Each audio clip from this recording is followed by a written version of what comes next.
అరే చింటూ, ఓం శాంతి. ఈరోజు బాబా ఏం చెప్తున్నారంటే, మనము ఒక బాబా ఆదేశానుసారం నడుస్తూ ఉంటే మన బాధ్యతలు అంతా బాబాదే అవుతుంది. నడుస్తూ తిరుగుతూ నన్ను స్మృతి చేయండి అని తండ్రి ఆదేశం.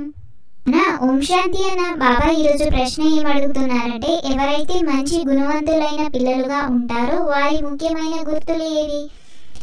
వారు ముళ్లను పుష్పాలుగా చేసే మంచి సేవ చేస్తారు. ఎవరికి ముళ్లను గుచ్చరు. పరస్పరంలో ఎప్పుడూ పోట్లాడరు. ఎవరికి దుఃఖమును ఇవ్వరు. దుఃఖం ఇవ్వడం కూడా ముళ్ళు గుచ్చడమే. ఈ సమయము వెళ్ళిపోతుంది అని పాట పాడుతున్నారు. అరే చింటూ, తండ్రి చెప్తున్నారు, తండ్రి ఆదేశ అనుసారము నడిచినట్లయితే నేనే బాధ్యుడిని కదా. ఇతని ద్వారా ఏమేమి జరుగుతుందో ఇతని కర్తవ్యాలకు నేనే బాధ్యుడను. వాటిని నేను సరిచేస్తాను. మీరు కేవలం నా ఆదేశానుసారము నడవండి. ఎవరైతే బాగా స్మృతి చేస్తారో వారే నా ఆదేశానుసారం నడుస్తారు. అడుగడుగులో ఈశ్వరీయ ఆదేశము అని భావించి నడిచినట్లయితే ఎప్పుడూ నష్టపోరు. నిశ్చయములోనే విజయము ఉంది. చాలా మంది పిల్లలు ఈ మాటలు అర్థం చేసుకోరు. కొద్దిగా జ్ఞానము ఆర్జిస్తూనే దేహాభిమానం వచ్చేస్తుంది. యోగము చాలా తక్కువగా ఉంది. చరిత్ర భూగోళాలను తెలుసుకోవడమే జ్ఞానం. ఇది సులభం. ఇక్కడ కూడా మనుషులు ఎంతగా సైన్స్ మొదలైనవి చదువుతారు. ఈ చదువు సులభమైనది, కానీ యోగంలోనే శ్రమ అనేది ఉంది. బాబా, మేము యోగంలో చాలా మస్తుగా ఉంటాము అని ఎవరైనా చెప్తే బాబా ఒప్పుకోరు. బాబా ప్రతి ఒక్కరి పనిని చూస్తారు. తండ్రిని స్మృతి చేసేవారు చాలా ప్రియంగా ఉంటారు. స్మృతి చేయని కారణంగానే ఉల్టా సుల్టా పనులు జరుగుతూ ఉంటాయి. రాత్రికి పగలకు ఉన్నంత వ్యత్యాసము ఉంది. బంధాలకు విలువ ఇస్తే బాధిస్తున్నారు. స్నేహానికి విలువ ఇస్తే మోసం చేస్తున్నారు. ప్రేమకు విలువ ఇస్తే అలుసుగా చూస్తున్నారు. సాటి మనిషిగా విలువ ఇస్తే హింసిస్తున్నారు. చివరికి ప్రాణాలకు విలువ ఇస్తే మరణాన్ని ఇస్తున్నారు. లోకం మారిపోయింది శివయ్య అన్న దాదా చెప్తున్నారు. నా మాట బలి వినకండి. శివబాబా అర్థం చేయిస్తున్నారు అని సదా భావించి వారి మతమును అనుసరించండి. ఇది చేయండి, నేను బాధ్యుడను అని నేరుగా ఈశ్వరుడే మతాన్ని ఇస్తారు. ఈశ్వరీయ మతమును అనుసరించండి. ఇతను ఈశ్వరుడు కాదు. మీరు ఈశ్వరుని నుండి చదువుకోవాలి కదా. ఆ ఆదేశము ఈశ్వరుడే ఇస్తున్నారు అని సదా భావించండి. ఈ లక్ష్మీనారాయణుడు కూడా భారతదేశంలోని మనుష్యులే. వీరందరూ మనుషులే, కానీ వారు శివాలయంలో నివసించేవారు కనుక అందరూ నమస్కరిస్తారు. కానీ పిల్లలు పూర్తిగా అర్థం చేయించరు. వారికి నష పెరిగిపోతుంది. లోపాలు చాలా మందిలో ఉన్నాయి కదా. ఎప్పుడైతే పూర్తి యోగము ఉంటుందో అప్పుడు వికర్మలు వినాశనమవుతాయి. విశ్వానికి అధికారులుగా అవ్వడం పిన్నమ్మ ఇల్లేమీ కాదు. బాబా గమనిస్తారు. మాయ ఒకసారిగా ముక్కు పట్టుకొని మురికి కాల్వలో పడేస్తుంది. మేము ఈ లక్ష్మీనారాయణులుగా అవుతున్నాము అని తండ్రి స్మృతిలో చాలా ఖుషీగా ప్రఫుల్లితంగా ఉండాలి. ముఖ్య ఉద్దేశము ఎదురుగా ఉంది. మరిచిపోవడం వలన ఖుషి పాదరసం మీటరు పైకి ఎక్కదు. మమ్ములను నిష్ఠలో కూర్చోబెట్టండి. వెలుపల మేము స్మృతి చేయలేము అని అడుగుతారు. స్మృతిలో ఉండరు కనుక అప్పుడప్పుడు బాబా కూడా ప్రోగ్రాము పంపుతారు, కానీ స్మృతిలో కూర్చోరు. బుద్ధి అటు ఇటు భ్రమిస్తూ ఉంటుంది. బాబా తన ఉదాహరణ తెలియజేస్తారు. పక్కా నారాయణుడు భక్తుడిగా ఉండేవాడిని. ఎక్కడికి వెళ్ళిన జతలో నారాయణుడి చిత్రం కూడా ఉండేది. అయినా పూజ చేయు సమయంలో బుద్ధి అటు ఇటు పరిగెడుతూ ఉండేది.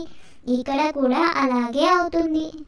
అరే చింటూ, ఎవరైనా మరణించినట్లయితే ఫలానా వారు స్వర్గవాసులు అయ్యారు అని అంటారు. ఇది కూడా అర్థం చేసుకోరు. ఈ సమయంలో అయితే అందరూ నరకవాసులే. పునర్జన్మ కూడా తప్పకుండా ఇక్కడే తీసుకుంటారు. బాబా ప్రతి ఒక్కరి నడవడికలను చూస్తూ ఉంటారు. బాబా ఎంత సాధారణ రీతిలో ఎవరెవరితో మాట్లాడవలసి వస్తుంది, సంభాషణ చేయవలసి ఉంటుంది. తండ్రి ఎంతో స్పష్టంగా అర్థం చేయిస్తారు. విషయము చాలా సరిగ్గా ఉందని అర్థం కూడా చేసుకుంటారు. ఉంటారు. అయినా పెద్ద పెద్ద ముళ్ళుగా ఎందుకు తయారవుతారు? ఒకరికొకరు దుఃఖాన్ని ఇవ్వడం ద్వారా ముళ్ళుగా అయిపోతారు. అలవాటు వదలరు. ఇప్పుడు తోట యజమాని అయిన తండ్రి పుష్పాల తోటను తయారు చేస్తున్నారు. ముళ్లను పుష్పాలుగా తయారు చేస్తూ ఉంటారు. వారి వ్యాపారమే ఇది. ఎవరైతే స్వయం ముళ్ళుగా ఉంటారో వారు ఇతరులను పుష్పాలుగా ఎలా చేయగలరు? ప్రదర్శనలకు కూడా ఎవరినైనా చాలా జాగ్రత్తగా పంపవలసి ఉంటుంది. ఎవరైతే ముళ్లను పుష్పాలుగా చేసి మంచి సేవ చేస్తారో వారే మంచి గుణవంతులైన పిల్లలు. ఎవరెవరికి ముళ్లను గుచ్చరు అనగా ఎవరికి దుఃఖమును ఇవ్వరు. ఎప్పుడూ పరస్పరంలో పోట్లాడుకోరు. పిల్లలైన మీరు చాలా ఖచ్చితంగా అర్థం చేయిస్తారు. ఇందులో ఎవరిని అవమానించే మాటే లేదు. ఇప్పుడు శివ జయంతి కూడా వస్తుంది. మీరు ప్రదర్శనలు ఎక్కువగా పెడుతూ ఉండండి. చిన్న చిన్న ప్రదర్శనల ద్వారా కూడా అర్థం చేయించవచ్చు. ఎగతాళి చేసే వాళ్ళని చేయనివ్వు, ఏడ్చే వాళ్ళని ఏడవనివ్వు. నువ్వు మాత్రం నీలాగే ఉండు. ఏదో ఒక రోజు ఆ నవ్విన వాళ్ళే, ఏడ్చిన వాళ్ళే నీ సాయం కోసం నీ దగ్గరకు వస్తారు. స్థిత ప్రజ్ఞతే స్థిరాస్తి. అన్న ముఖ్యమైన విషయం ఏమిటంటే స్మృతి చేయడం. సృష్టి ఆది మధ్య అంత్యములను అర్థం చేసుకోవాలి. చక్రవర్తి రాజులుగా అవ్వాలి. ఈ చక్రాన్ని అర్థం చేసుకోవాలి. సెకండ్లో జీవన్ముక్తి అని దీనికే గాయనం ఉంది. భక్తి అర్ధకల్పం నడుస్తుంది. మీకు ఆశ్చర్యం కలుగుతుంది. జ్ఞానము కొంచెం కూడా లేదు. జ్ఞానము తండ్రి వద్ద మాత్రమే ఉంది. తండ్రి ద్వారానే తెలుసుకోవాలి. ఈ తండ్రి ఎంత అసాధారణమైన వారు. అందుకే కోట్లలో కొంత ముందే వెలువడతారు. ఆ టీచర్లు ఇలా చెప్పరు. వీరు నేనే తండ్రిని, టీచరును, గురువును అని చెప్తున్నారు. ఈ మాటలు విని మనుషులు ఆశ్చర్యపడతారు. భారతదేశాన్ని మాతృదేశము అని అంటారు. ఎందుకంటే అంబ పేరు చాలా ప్రసిద్ధంగా ఉంది. అంబ మేళాలు కూడా చాలా జరుగుతాయి. అంబ చాలా మధురమైన పదము. చిన్న పిల్లలు కూడా తల్లిని ప్రేమిస్తారు కదా. ఎందుకంటే తల్లి తినిపిస్తుంది, తాపిస్తుంది, సంభాళిస్తుంది. ఇప్పుడు అంబకు తండ్రి కూడా కావాలి కదా. ఈమె దత్తత తీసుకోబడిన కూతురు. ఈమెకు పతి లేనే లేడు. ఇది కొత్త విషయం కాదు. తప్పకుండా ప్రజాపిత బ్రహ్మ దత్తత చేసుకుని ఉంటారు. ఈ విషయాన్నే తండ్రి వచ్చి పిల్లలైన మనకు అర్థం చేయిస్తారు. అంబకు ఎన్ని మేళాలు జరుగుతాయి, ఎన్ని పూజలు జరుగుతాయి. ఎందుకంటే చాలా సేవ చేశారు. మా అమ్మ ఎంతమందిని చదివించి ఉంటారో అంత ఇతరులు ఎవ్వరూ చదివించలేదు. మా అమ్మ పేరు చాలా ప్రసిద్ధి చెందింది. చాలా పెద్ద పెద్ద మేళాలు కూడా జరుగుతాయి.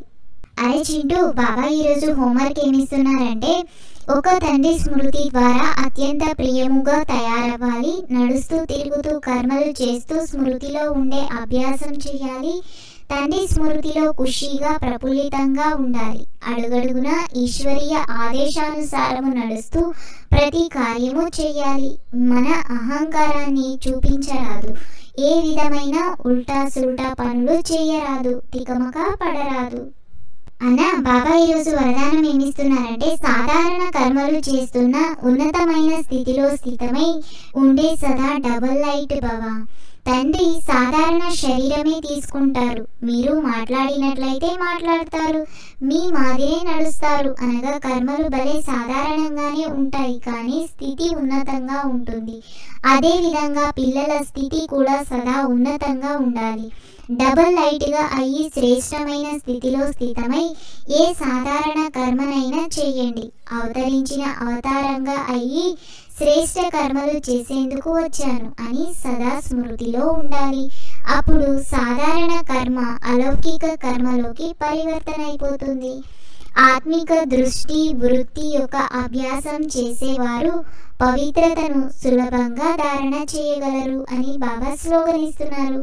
ఈ అన్నదమ్ముల సంభాషణ మీకు కనుక నచ్చినట్లయితే లైక్ చేసి షేర్ చేసి ఈ ఛానల్ను తప్పకుండా సబ్స్క్రైబ్ చేయండి.